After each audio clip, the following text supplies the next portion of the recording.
लगातार इस देश के अंदर, प्रदेश के अंदर जिस तरीके से सरकारें चल रही हैं और सरकार की गलत नीतियां और गलत मंशा के साथ जिस तरीके से कानून बनाए जा रहे हैं, उससे किसान, हमारे उद्योग, ये सब हाशिए पे आ गए हैं। पानीपत के अंदर ही आप देख सकते हैं, पहले नोटबंदी हुई तब यहाँ से फैक्ट्रियों का बड़ा पलायन हुआ, रोज़गार के साधन चले गए। उसके ऊपर से गलत तरीके से जीएसटी लागू कर दिया, उसने इसको प्रतिकूल तरीके से प्रभावित किया। और अब फिर जिस तरीके से कोरोना काल के अंदर लॉकडाउन लगाया गया, कुछ तो आर्थिक नीतियाँ जिम्मेदार थी, ऊपर से इस महामारी ने पूरे उद्योग जगत की कमर तोड़ दी है और सरकार पूरी महापूंजीपतियों की मदद के लिए वो कानून बनाने में लगी हुई है, जिसका ताज़ा उदाहरण हमने 3 कृषि कानूनों के रूप में देखा। उसके साथ साथ कुछ श्रम कानून भी नए बदले गए और हाल ही में कल ही हरियाणा के विधानसभा में हम देख रहे थे कि कुछ नए बिल वहाँ पर सदन में पेश किए। चाहे वो संसद की बात हो, चाहे वो विधानसभा की बात हो, और यहाँ की हो, चाहे कहीं देश में और हम देखें, तो ऐसा लगता है कि सत्ता और विपक्ष दोनों मिलकर के लोकतंत्र की हत्या करने में लगे हुए हैं। और वो इसलिए है कि जिन लोगों ने वोट दिया, वोट तो सत्ता को भी मिलते हैं, विपक्ष को भी मिलते हैं। जिसके ज़्यादा होते हैं वो सत्ता में होता है, जिसको कम मिलते हैं वो विपक्ष में होता है। लेकिन लोकतंत्र की मजबूती के लिए दोनों की सही सोच का होना अनिवार्य होता है। लेकिन वर्तमान में जो लोग बैठे हैं, उन दोनों की मंशा, दोनों की सोच वो देश के खिलाफ दिखाई देती है, किसान, मजदूर, गरीब के खिलाफ दिखाई देती है। और ये इसलिए मैं कह रहा हूँ कि संसद में जब कानून बनते हैं तो कहीं ना कहीं पहले से सेटिंग हो जाती है इनकी। विधानसभाओं में जब कानून पास करने की बारी होती है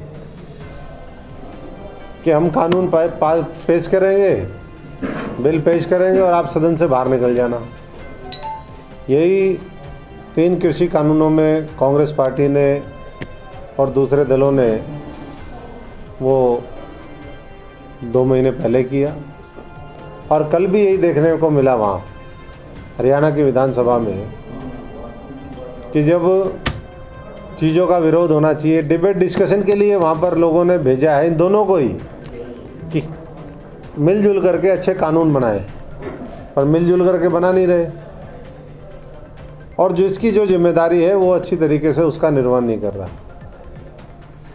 तो सबसे पहले तो कल राइट टू रिकॉल की एक बात हुई। लोग ये कह रहे हैं राइट टू रिकॉल सबसे पहले ये एमपी एमएलए के ऊपर क्यों नहीं लागू हो जाता, और उसमें भी ये कांग्रेसियों के ऊपर लागू नहीं हो जाता, क्यों नहीं होता? अगर ये अपनी जिम्मेदारी नहीं निभा रहे, सबसे पहले तो इन्हीं को उल्टा बुलाओ। फिर जो सरकार में लोग हैं जो गलत काम कर रहे हैं उनको वापस बुलाओ। जिस तरीके का उसमें बनाया गया है राइट टू रिकॉल, अगर उसके आप पूरे डिटेल पढ़ोगे कि 33% लोग पहले कहेंगे तो वो उसमें जाएगा, फिर 2 घंटे की मीटिंग होगी, फिर वीडियो ऐसा करेगा, फिर वो वैसा करेगा, उसके बाद 67% जिसके वोटिंग होगी। तो ये ऐसा लगता है कि इम्पॉसिबल सा मामला है, फिक्सिंग चल रही है, पूरा फिक्सिंग का ही मामला है। बड़ौदा में भी तो फिक्सिंग है, बड़ौदा में भी फिक्सिंग। हमने तो पहले ही बता दिया है कि फिक्सिंग से चुनाव लड़ा जा रहा है और इसीलिए उम्मीदवार पहले भाजपा किसी और को देना चाहती थी, वो बेनकाब हो गया, मामला एक्सपोज हो गया तो उम्मीदवार बदला गया वहाँ भी। और इसी तरीके से कांग्रेस भी, और कांग्रेस के जो और नेता हैं वो किस तरीके से कर रहे हैं, ये सब आप देख ही रहे हो, अमेरिका के में जो वोटों की गिनती हो रही है उससे काफ़ी कुछ स्थिति तो साफ हो गई है।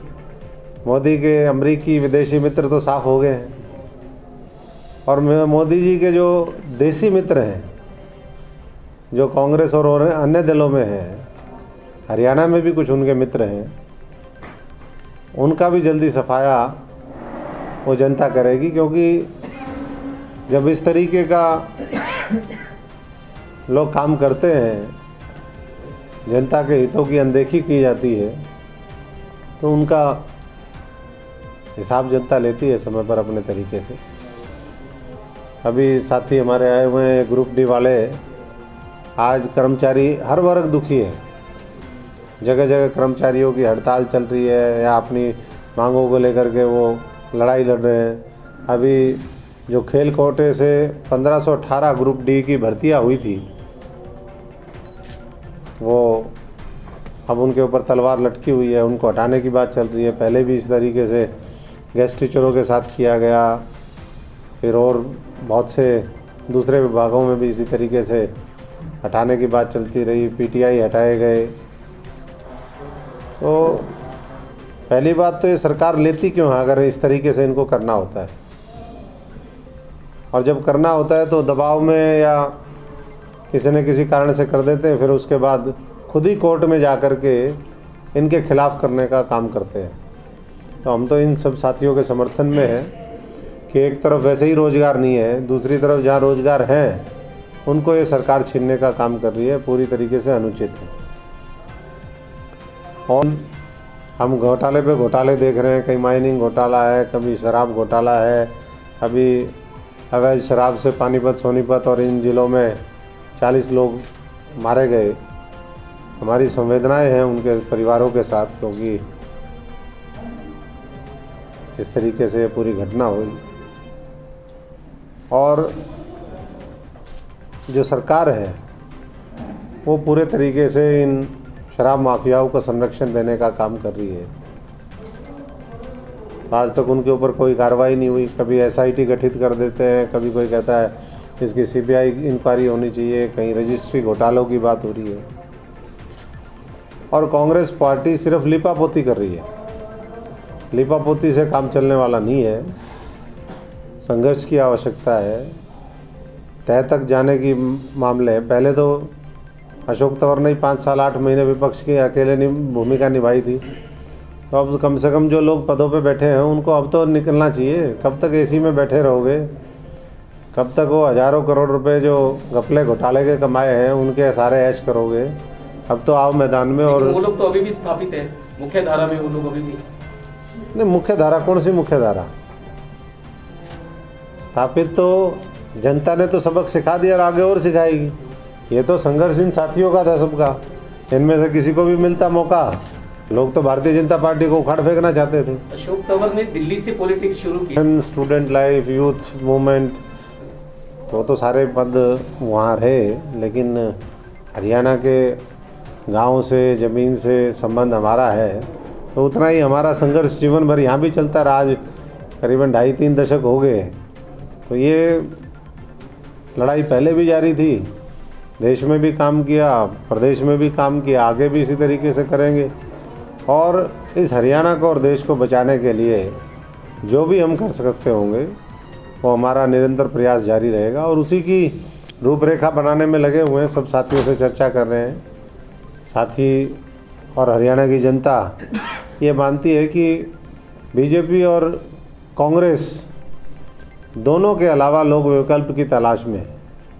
उनको अच्छा मिलता है, जिन जिन प्रदेशों में मिला है वहाँ जनता ने इन दोनों पार्टियों को सिरे से नकारने का काम किया है। क्योंकि साठगांठ के साथ जब वो करते हैं, लोगों को महसूस होता है कि आज़ादी के 73 साल बाद भी जो हमें मिलना चाहिए था वो नहीं मिल रहा है। तो चोरों का राज है, लुटेरे उसमें साथ हैं।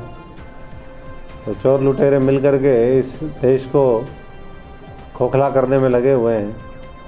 तो आओ हरियाणा के साथियों, पानीपत के साथियों, इसको बचाने में अपनी अहम भूमिका निभाई। यही मैं आप सबसे भी इस मौके पर आह्वान करने के लिए आया हूँ।